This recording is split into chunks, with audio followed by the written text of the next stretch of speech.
them on the boards. I mean, the stats were, it was like 49 to 20 something. I mean, was that one of your keys going in, or just something that part of the game? We definitely wanted to take advantage of the rebounding.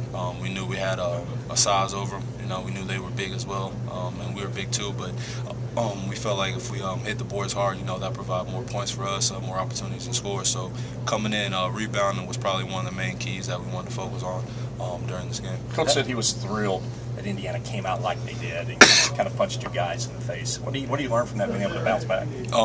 Just, you know, if we get hit in the face, we get punched.